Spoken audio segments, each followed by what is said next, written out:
Legend of the origin of baskets. Long ago, there was a young woman who we would call in our language Aiyaiyesh, meaning stupid or lazy.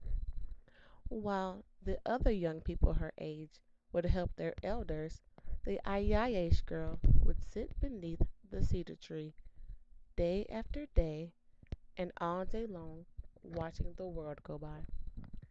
Finally, the cedar tree could no longer stand it and spoke to her. "You are so Aiyaiyesh," the cedar tree said. "Now watch. I will show you how to do something."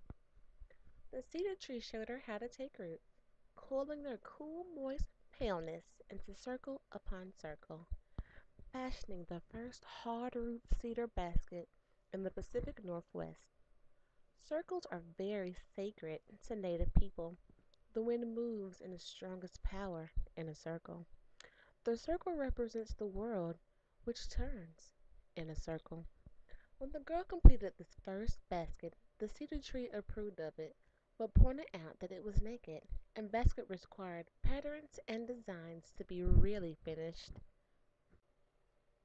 "But I don't know any designs," she cried. "Ah, you're so Ayayish," said the cedar tree. "Start walking. Keep your eyes and your ears and your heart open, and you will find all sorts of patterns." Just so, the girl began to walk, and all the way she was crying. In fact, she was crying so hard she wasn't watching where she was going and almost stepped on Waxpush, the rattlesnake. "What's the matter with you, almost stepping on innocent people?" the rattlesnake hissed. "Oh, I'm so sorry," she answered, "but the cedar tree told me if I just kept walking I'd find all sorts of designs for my basket, but I haven't found a single one." "Ah, you're so Aiyaiyesh," cried the rattlesnake. "Open your eyes and see.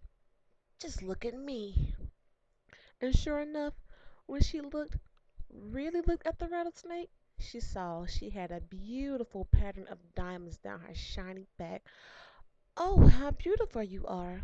What a wonderful pattern!" "Take it," said the rattlesnake.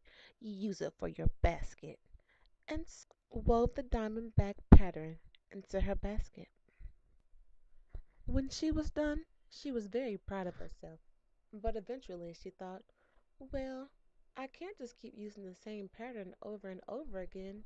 And she began to cry once more. "Why are you crying, little girl?"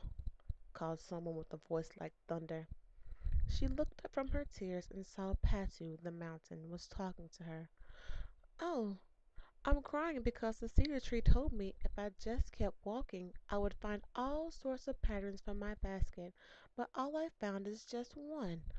"Ah, you are so Aiyaiyesh," called the mountain. "You look at me.